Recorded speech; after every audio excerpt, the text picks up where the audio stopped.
Thousands of families in Babisi, a village in Gokchunja Division, northwest region of Cameroon, homeless.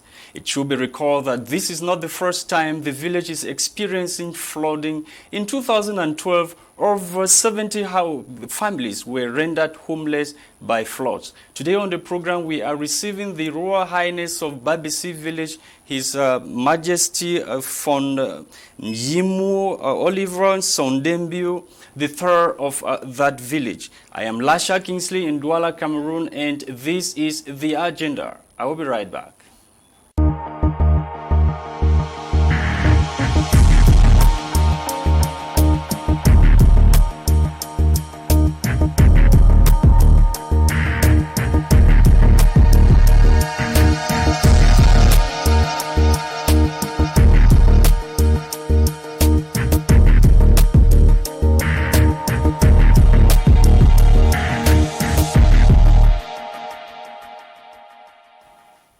Your Right Highness from Yimu Oliver, we are honored to have you on the program.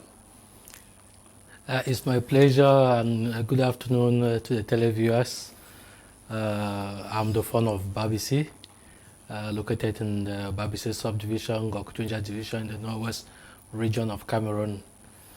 I'm also a British Chevening scholar and a scholar of the Cameroon Russian Cooperation Scholarship. With a background in petroleum engineering. It's my pleasure to be invited to be on the platform here today, and I'll be ready to to provide answers to your questions. Yeah, Your Majesty, many viewers around the world, it's always a tradition to let the viewers know you more. But before then, I want you to assist me or help me understand the origin of the people of Babisi village in Gokchunja. Okay. The Babisi community is of the Tika ancestry. So several centuries ago, the Babisi people migrated from Tikari to the location where they are today.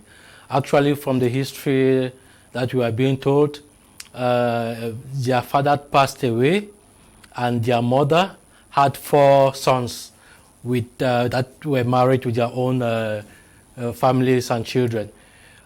So the first son was actually the founder of Oku. The second son, the founder of Nzeme, which is now in Zerum, today in the South Territory. The third son was the founder of the Nka Fondom, and the last and the youngest son was the founder of Babisi.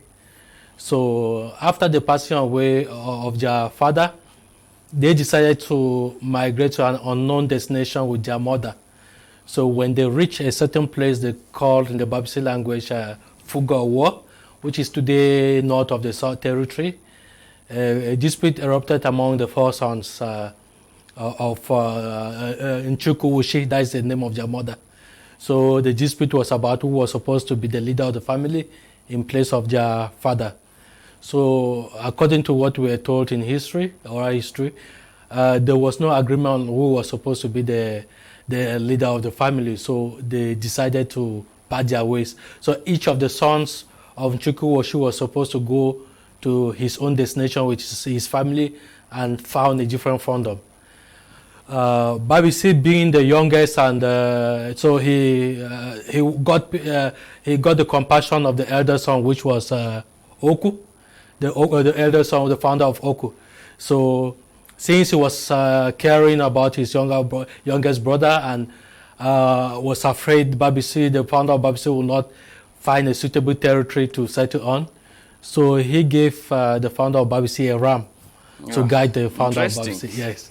So he told the founder of Babisi that wherever the ram dies or is tired and unable to move, he should settle there with his family.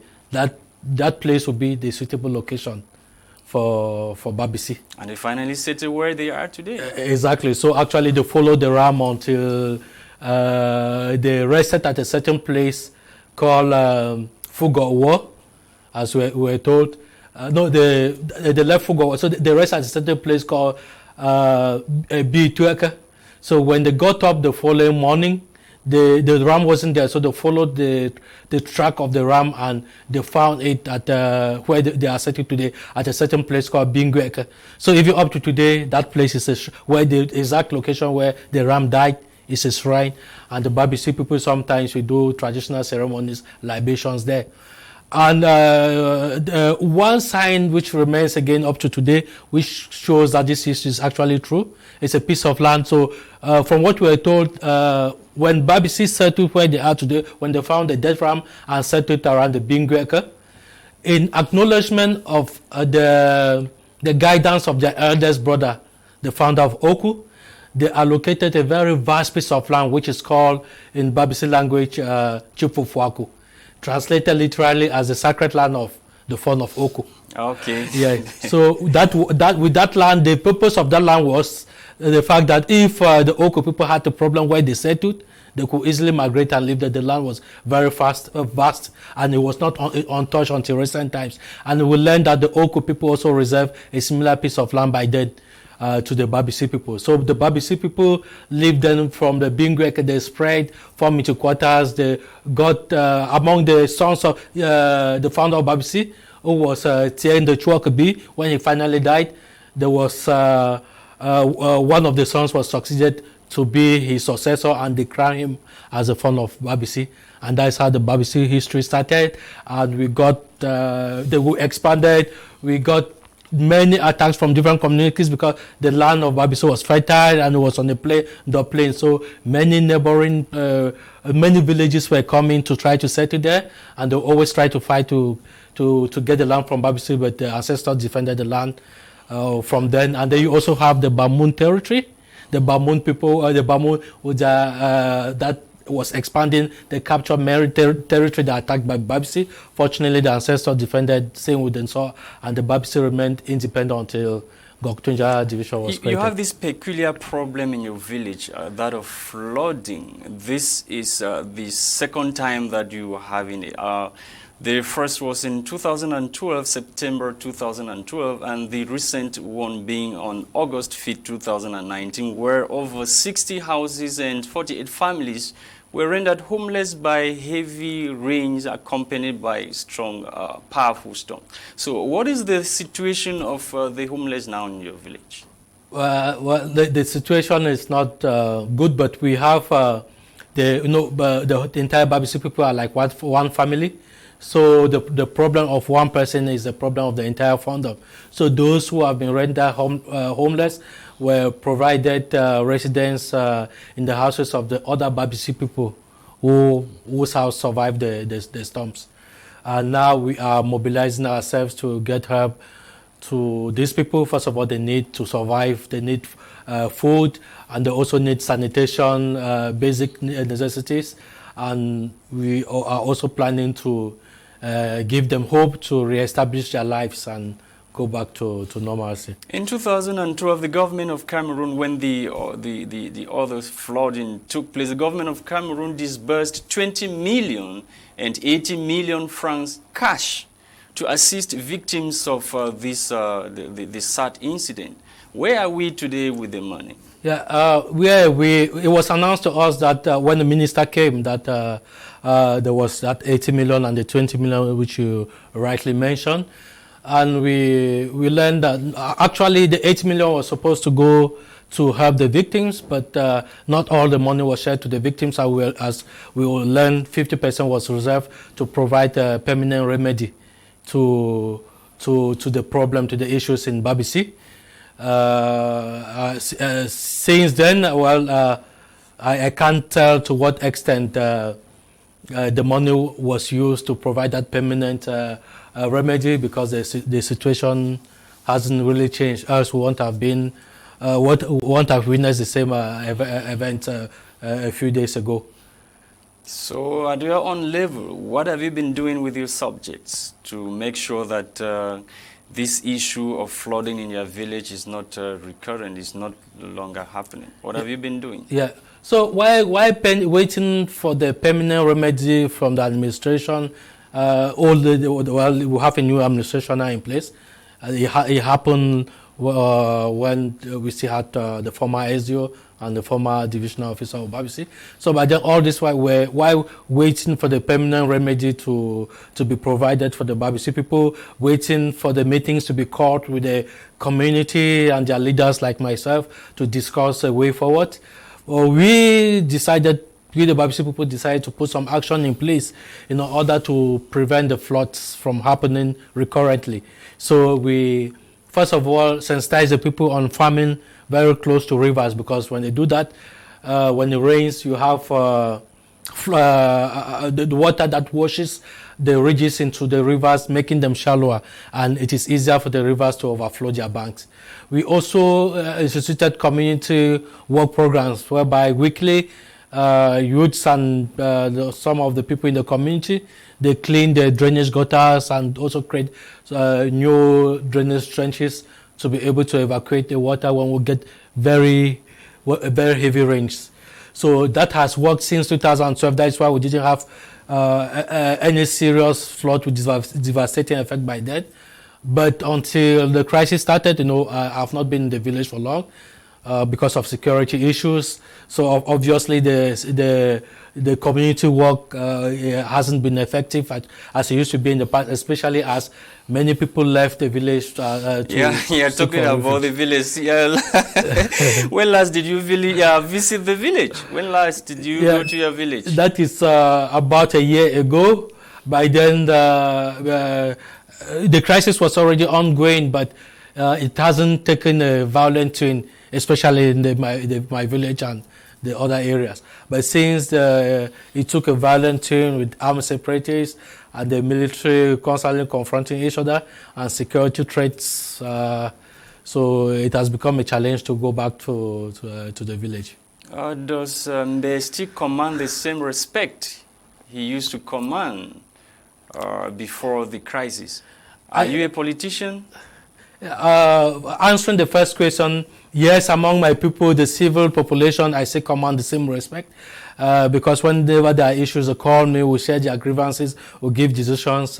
But with the situation that the Fundum is right now, you have the separatists in their camps, you have the military. I can't give commands to the separatists, I cannot give command to the military. So the respect I commanded or my authority over the Fundum has reduced as it used to be in the past. Talking about politics, I'm not involved into active politics. Like your peers, some of your peers, most of them have been adopted by the Ambazonia fighters because of politics. So are you saying that you are not a politician since the crisis started? You've told a line of traditional ruler? No, I believe the security issue is not only about those who do politics; it's everywhere.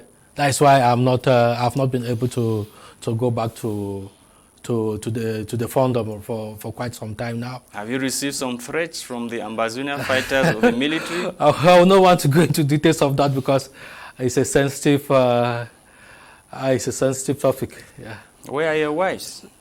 My family, 90% of my family is here with me in Douala. But I still have part of my family in the palace, even though still under threats, but I managed to keep them living, and not just the entire palace family. The palace is still active, and we still have people there. Let's now talk about the back to school. What is your take on the campaign being championed by both the government and some of the separatist leaders who are based abroad? Yeah, with the present atmosphere that we have, you receive daily reports from your village concerning the activities of the Anglo militias as well as the government. Yeah. Do you think school should start, or are you for school resumption or not? Yeah, if you see that the separatist leaders are championing the school resumption just as the government, at least that is one of the But the worry of many now is the ongoing fighting.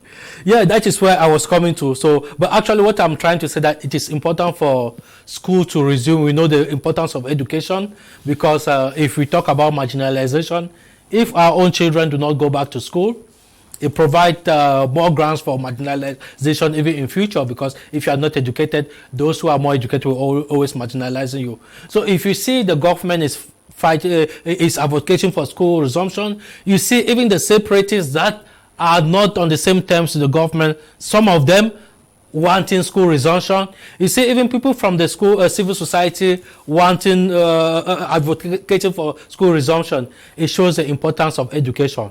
But now the question is, will it be effective? Will back to school be effective? To me, with the way things are right now, I don't think it will be, especially back home in my own fandom, I don't think it can be successful. I don't think it will be effective, because there is no security for the children that will be going to school. Already, there is no security for the older people to go to their farms. Most often, when I discuss with people in the village, sometimes for 1 week they don't go to the farms. Sometimes even when they go to the market, they are scared away with gunshots and they scatter. Sometimes they suffer because with food crops in the house, because they can't exchange them in the market to buy some of the needs that they cannot produce for 3 weeks consecutively. So how will it be like if school resumes in this condition? I believe there are certain things that should be done to ensure that school resumption is effective. We learned the Prime Minister announced about this inclusive dialogue. We also learned some separatist leaders were advocating for inclusive dialogue. So I'm sure that is a common ground which, if handled properly, could lead to reduce the security issues on the ground and make the situation safe for the children to be back to school. Without that, I really doubt if it will be effective. I may be wrong, but I don't think it will be. River Manda has been cited by many as the major cause of the flooding that is having a toll on your subjects. Are the gods angry? No, the cause of the flood is not just the River Manda, as you've mentioned. It's the combination of many factors. Some of them is the overflowing of the banks of River Manda, not just River Manda, but River Mako. Both of them have their source from the highlands in the Seale area. So if you look at the geographical position of Babisi, it is on the Dop Plains, and unlike other fondoms on the Dop Plain, we are just next to Banso, which is on the highlands. So when it rains heavily in Babisi and upstream in the highlands, you have these river sources getting flood from the highlands. You get water even coming from the highlands with fast speed running right onto Babisi.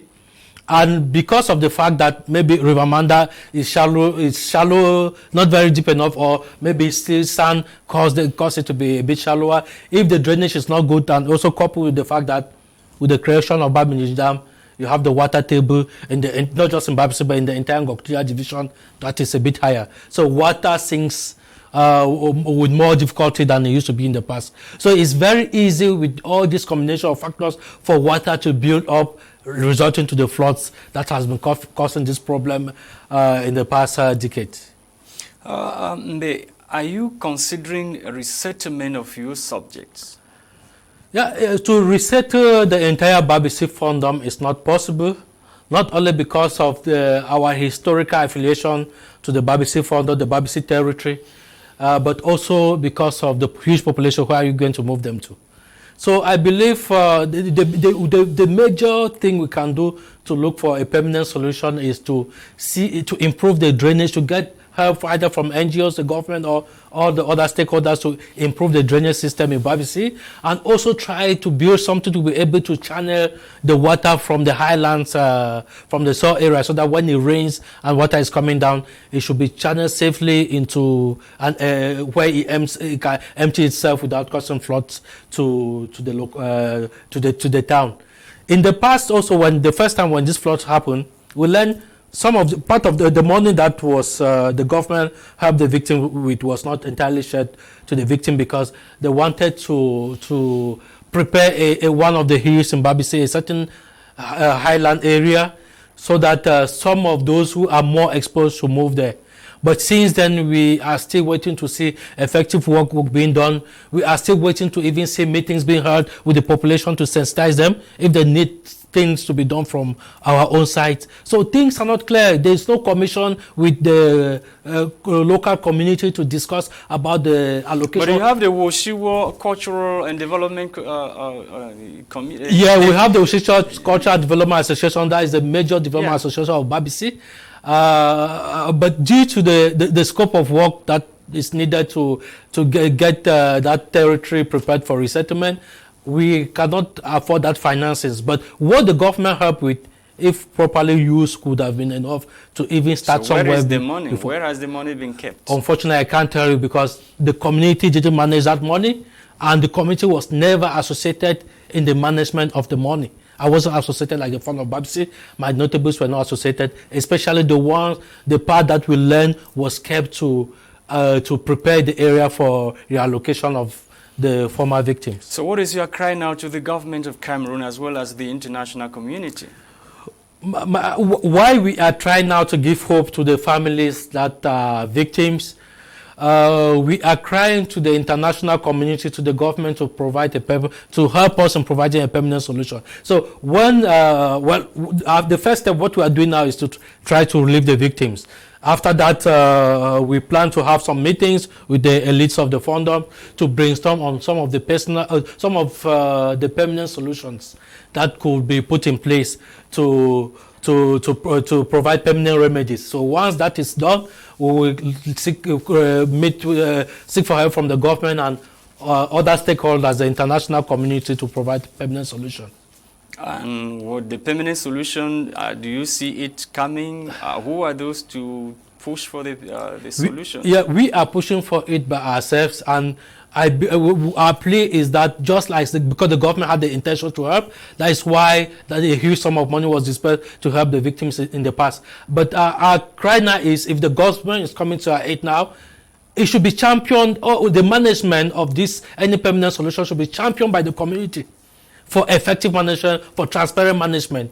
Even if it is being done with the administration, the community should be associated to it. I believe with that, because we cannot be wicked to ourselves.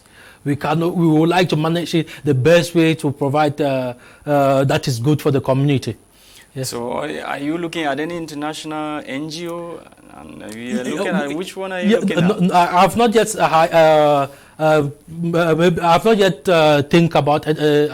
thought about any particular one, but what we are trying to do because we are busy in trying to provide assistance to the victims, after providing the assistance to the victim, still we'll have other meetings with my subjects to first of all see what could be done as permanent solution, so that when we contact the NGO or the various stakeholders, we should already have some of the proposals put in place. So before you dashed into our studio, what was the situational report in your village? Or the last message you got from your village before entering here? How is the village? Yeah, exactly. Already some elites have done a lot of work, not just elites of the Babisi town itself, but elites from neighboring fandoms, Babawan and others.